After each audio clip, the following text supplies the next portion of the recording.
तो पार्ट विभाग 1 में हम विटामिन ए बी सी देख गए थे। तो vitamin A means retinal, retinal means रतौंधी, आँख से रिलेटेड है। B means thiamine, thiamine B means thiamine, B से बेरी, बेरी बेरी से स्किन का कलर बदलना। A B C, C ascorbic acid, स्क से स्कर्वी, स्कर्वी होठ से होठ सूख जाना या फट जाना, और दांत, दांत या मसूड़े में से खून निकलना। तो अब आता है विटामिन, क्या आएगा अब? आएगा vitamin, vitamin D, D vitamin D. हाँ क्या था, रथ एक के था ना, तो पहले बात देखते हैं। विटामिन डी है, उसमें ज़्यादा कैल्शियम पाया जाता है। क्या कैल्शियम? कैल्शियम हमारी बोन मीन्स अस्थि के लिए आवश्यक है, अस्थि के लिए आवश्यक है, आवश्यक है। तो कैसे वैज्ञानिक हॉपकिंस भाई थे, इसने इसका नाम रख दिया कैसे कैल्सीफेरॉल, कैसे कैल्सीफेरॉल, इसका नाम क्या रख दिया? र थे एक ट्रॉफी, क कैल्सीफेरॉल, कैल्शियम से कैल्सीफेरॉल रख दिया। हमारी बोन मीन्स अस्थि के लिए सबसे ज़्यादा आवश्यक विटामिन डी है। ये बोन है ना अस्थि, इसके लिए सबसे ज़्यादा आवश्यक है विटामिन डी। तो हमारे भाई हॉपकिंस भाई इसका नाम रख दिया विटामिन डी का रासायनिक नाम कैल्सीफेरॉल। क्या कैल्सीफेरॉल? क्या कैल्सीफेरॉल। तो ये विटामिन किन से प्राप्त होता है? ये सूर्य से प्राप्त होता है, मीन्स सन के लाइट से, सन के लाइट से प्राप्त है। ये तेजी से बनने वाला विटामिन, क्या तेजी मीन्स स्पीड से बनने वाला विटामिन, तो विटामिन डी। फिर आता है कौन सा विटामिन? एक हार्मोन है, हार्मोन है मीन्स अंतस्त्राव है, तो विटामिन डी, विटामिन डी। और ये सूर्य से प्राप्त होता है, और दूसरी किस जगह से प्राप्त होता है? ये मैंने पहले बता दिया था कि मछली पूछे, मछली तो विटामिन डी, लेकिन इसका यकृत पूछे तो तब क्या लिखना है? तो विटामिन ए लिखना है, ए में स्टोर होता है। तो ये बात समझ में आ गई। विटामिन डी सन, विटामिन डी कैल्शियम, कैल्शियम से कैल्सीफेरॉल, विटामिन के कैल्सीफेरॉल बोन अस्थि के लिए आवश्यक है। ये सूर्य से, सूर्य। इसका निर्माण कैसे होता है? ये हमारी स्किन होते हैं ना, इसके नीचे हाइड्रो कोलेस्ट्रॉल, हाइड्रो कोलेस्ट्रॉल की परत आएली है, उसमें इर्गिस्टिरोल, क्या इर्गिस्टिरोल नाम का रंजक द्रव्य होता है, इसका निर्माण करता है। क्या इर्गिस्टिरोल होता है? हाँ, सन की रेस पड़ा इसके परत के नीचे, एपिडर्मिस के नीचे इर्गिस्टिरोल नाम का रंजक द्रव्य होता है, वो विटामिन डी का निर्माण करता है। तो सूर्य से इसका निर्माण होता है। तो इसकी कमी से क्या होगा? तो बच्चों में, क्या छोटे बच्चों में, क्या बच्चों मीन्स चिल्ड्रन में सूखा रोग, सूखा रोग मीन्स रिकेट्स, रिकेट्स। और उसमें कैसा रोग होता है मालूम है? पाँव ऐसे होते हैं और शरीर ऐसा होता है। ज़्यादातर लड़कियां में ज़्यादा देखना मिलते हैं। वो मैं ये विटामिन डी के एंड में बताऊंगा कैसा होता है। फिर बच्चों में सूखा रोग मीन्स रिकेटस, रिकेट्स, क्या रिकेट्स। फिर प्रौढ़ और वृद्ध या वृद्ध, प्रौढ़ मीन्स बूढ़े लोगों में ओस्टोमलेशिया,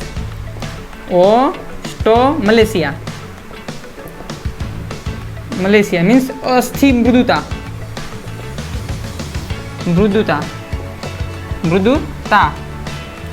बच्चों में सूखा रोग मीन्स रिकेटस, और प्रौढ़ मीन्स बड़े लोगों में जिसकी एज 60 ईयर से ज़्यादा हो गई मीन्स 60 ईयर से ज़्यादा हो गई, उसको ऑस्टोमलेसिया मीन्स अस्थि की मृदुता, उसकी हड्डी मीन्स बोन एक बार टूट गया तो उसका लिगामेंट से उस जुड़ने में ज़्यादा टाइम लगेगा। इसलिए आप ज़्यादा बूढ़े लोगों को संभल कर रहने को कहते हैं डॉक्टर, कि आपकी हड्डी एक बार टूट गई तो फिर जुड़ेगी नहीं, अच्छी तरह नहीं जुड़ पाएंगी। बच्चे हो गए तो अच्छी तरह जुड़ जाएंगे, क्योंकि कैल्शियम और फॉस्फोरस का प्रमाण ज़्यादा होता है। तो ये बात आपको समझ में आ गई होगी। ये रिकेटस है। अब हम लास्ट में देखते हैं। तो विटामिन डी कैल्शियम बोन के लिए, कैल्शियम बोन मीन्स अस्थि के लिए आवश्यक, कैसे कैल्सीफेरॉल किसने नाम रख दिया? हॉपकिंस भाई ने। किसने रख दिया? हॉपकिंस भाई है। फिर ये सन से विटामिन सन मीन्स सूर्य से प्राप्त होता है और मछली से प्राप्त होता है। सन की रेज आती है, उससे अर्गिस्टोल नाम का रंजक द्रव्य इर्गिस्टेरॉल ये विटामिन डी का निर्माण करता है। फिर आता है ये तेजी से मीन्स स्पीड से बनने वाला विटामिन है, एक विटामिन जो हॉर्मोन्स भी है। क्या? एक हॉर्मोन्स भी है। और छोटे बच्चों में सूखा मीन्स रिकेटस और प्रोड मीन्स बड़े लोगों में ऑस्टोमलेसिया मीन्स अस्थि मृदुता होती है। तो vitamin D means calcium bone के अस्थि के लिए आवश्यक है। इसका नाम इसलिए कैल्सीफेरॉल किसने रख दिया? हॉपकिंस भाई ने। ये सन सूर्य की लाइट में अर्गिस्टोल इसको निर्माण करता है, तेजी से बनने वाला है। ये हार्मोन है। ये मछली में से डी, यकृत से ये इसकी कमी से बच्चों में सूखा मीन्स रिकेटस सूखा, और प्रोड मीन्स वृद्धावस्था में ऑस्टोमलेसिया जिसको अस्थि मृदुता कहा जाता है। विटामिन डी की कमी से मुझको भी है और सबको होती है। ज़्यादातर लोगों को विटामिन डी की कमी से नोकनी क्यों होती है? ऐसा होता है। ए है ठेहुना,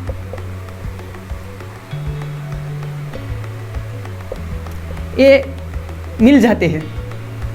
ये है टिबिया और मीन्स ये पाँव है।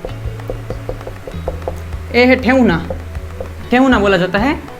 ये है बॉडी। विटामिन डी की कैल्शियम की कमी से, विटामिन डी मीन्स कैल्शियम की कमी से ये आपस में नजीक आ जाते हैं, तो इसको नोकनी बोली जाती है। जो आर्मी मेडिकल या CDS सब में ये होगी, नोकनी होगी तो आपको निकाल देंगे। क्या?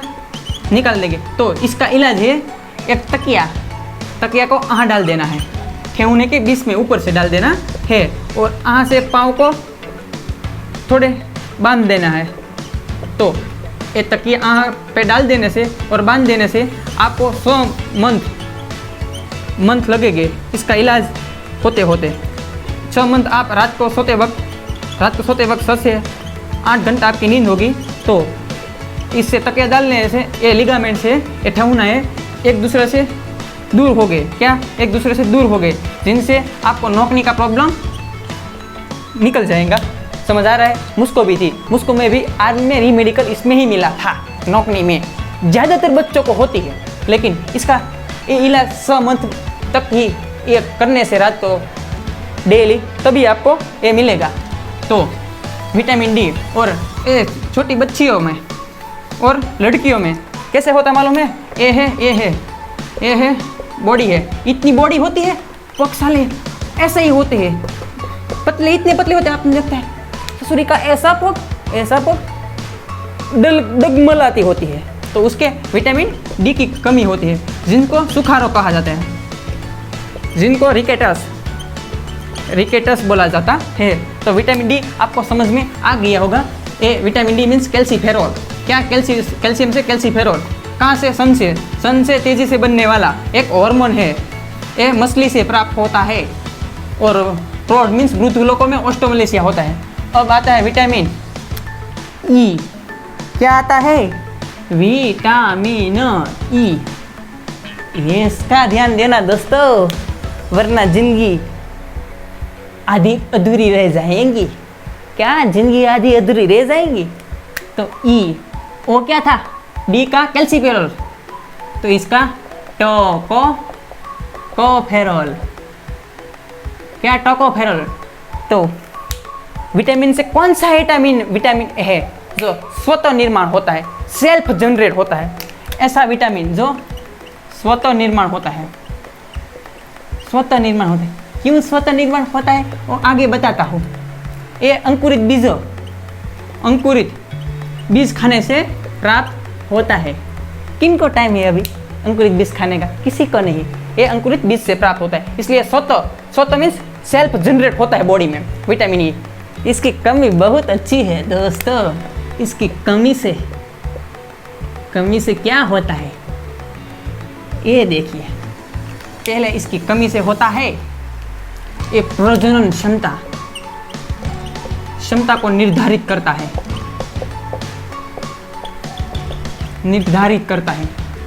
इसकी कमी आ गई तो आपकी प्रजनन क्षमता क्षीण हो जाएगी। तो विटामिन ई का ख्याल रखिए। इसकी मेल में और फीमेल में इसकी कमी आ गई। जो विटामिन ई की मेल में कमी आ गई तो कहने को ही मेल रहेगा। क्या कहने को ही मेल रहेगा, क्योंकि विटामिन ई है, इसकी कमी से स्पर्म है उसका प्रमाण घट जाएगा। जो 7 से 6 मिली होता है ना उसका प्रमाण घट जाएगा। और फीमेल में क्या होता है? लड़कियों में बांझापन आता है। क्या? बांझापन आता है, जिनसे बच्चों पैदा नहीं हो सकते। बच्चे पैदा नहीं हो सकते। मेल में स्पर्म का प्रमाण घट जाएगा। तो विटामिन ई का ख्याल रखिए दोस्तों, क्योंकि आप मेल है तो मेल नहीं रहेंगे, फीमेल है तो फीमेल नहीं रहेंगे। समझ आ गया?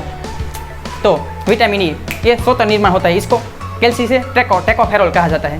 किस विटामिन ई टेकोफेरॉल स्वतः निर्माण होता है, सेल्फ जनरेट होता है। ये अंकुरित बीजों से प्राप्त होता है। इसे प्रजनन क्षमता निर्धारित करने वाला विटामिन बी कहा जाता है। ये मेल और फीमेल में मेल नहीं रहेगा, उसमें स्पर्म का प्रमाण घटा देगा।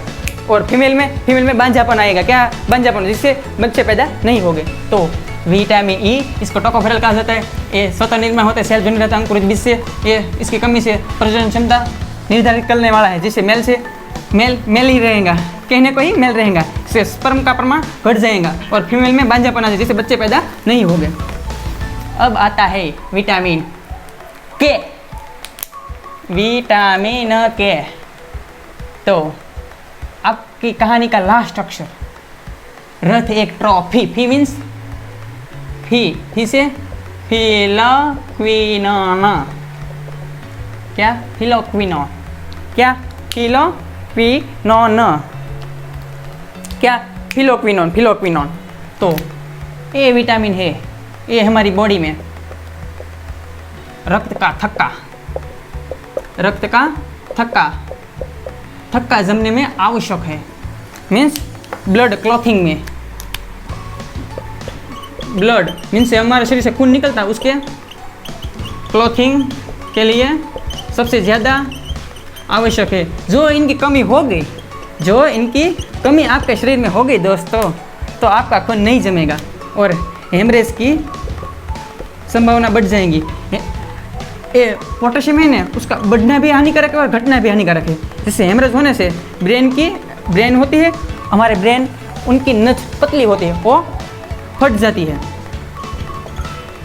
तो हमको एक क्वेश्चन पूछेगा, सिर्फ एक क्वेश्चन आता है विटामिन के, तो थक्का जमने के लिए विटामिन के सबसे ज़्यादा आवश्यक है, उससे हेमरेज हो जाती है। इससे विटामिन के का बढ़ना भी हानिकारक है और घटना भी हानिकारक है। तो विटामिन के फिलोक्विनोन बॉडी में रक्त का थक्का जमने के मीन्स ब्लड क्लॉथिंग के लिए आवश्यक है और इसकी कमी से हेमरेज हो जाती है। ज़्यादा और कम भी हानिकारक है, ये ब्रेन की नसों को फट जाती है।